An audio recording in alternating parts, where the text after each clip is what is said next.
lilitisin na ang mag-asawang Venezuelan sa New York sa mga aligasyon na sila ay sangkot at nangunguna sa narco-terrorism sa bansang Venezuela.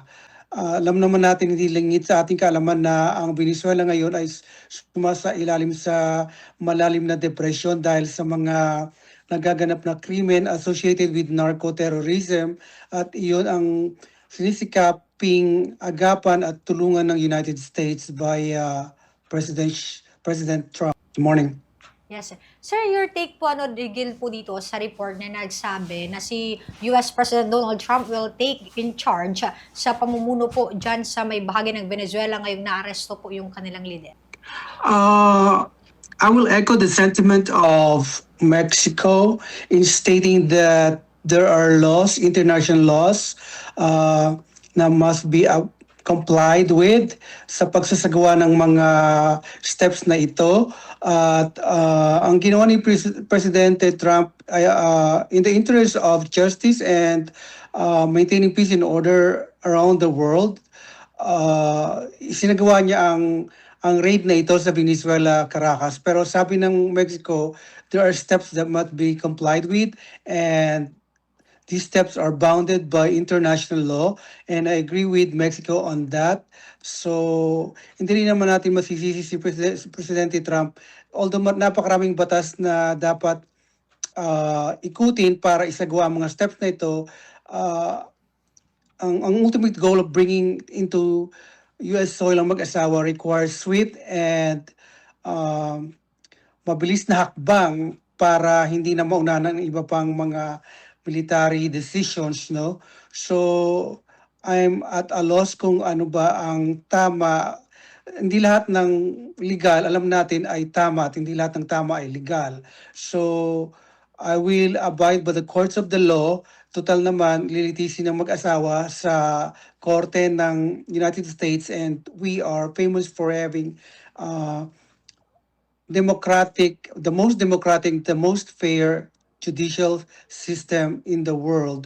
So, I believe na ang mag-asawang Venezuelan ay malilitis sa US soil at bibigyan ng karampatang rights and privileges accorded to all the citizenries ng United States. So, ang take ko dyan is as long as the evidence of mag-asawa at ng Venezuela ay malakas, mananalo sila, pero ang magiging kalaban nila ay ang evidence ng US government na nakalikom nila at malakas din. So hindi ko alam. I'll leave it up to the courts kung sino mananalo sa litisin na ito. Salamat. Yes. Sir, so sa ngayon, meron po ba kayong naririnig na matunog na pangalan dyan po sa Estados Unidos kung sino ang inaay po nila na susunod na mamumuno sa Venezuela? O until now ay question pa rin po kung sino ang susunod na mamumuno, sir? Wala pong lumilitaw na pangalan, pero ang aking naiisip, the rules of the law ng Venezuela ang masusunod. Kung ano yung nasa batas nila na dapat ang dapat mag-replace kay Maduro, yun ang masusunod. Hindi ko alam kung yung military ba o yung vice president or yung naging kalaban ni Maduro. Hindi ko alam, pero I would presume na ang voice of the people will be heard. So kung kinakailangan magkaroon ng snap election, then be it. Wala akong alam sa rules ng Venezuelan law, pero the voice of the people will be heard. Yun ang aking naiisip po.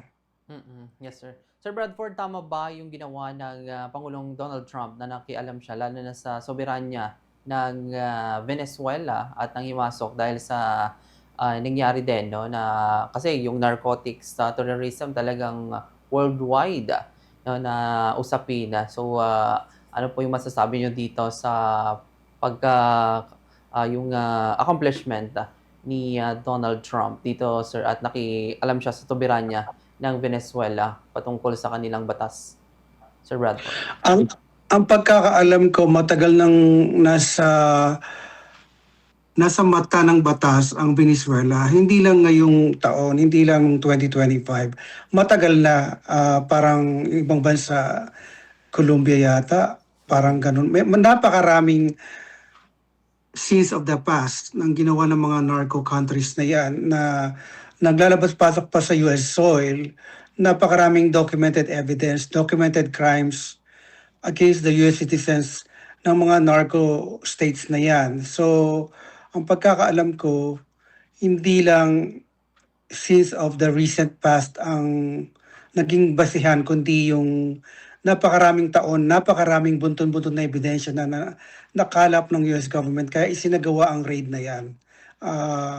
So, ang pagbobomba na yan ay produkto ng mahigit dekadang ebidensya na nakalap na ng pamahalaang United States kaya isinagawa ang pagdukot sa mag-asawang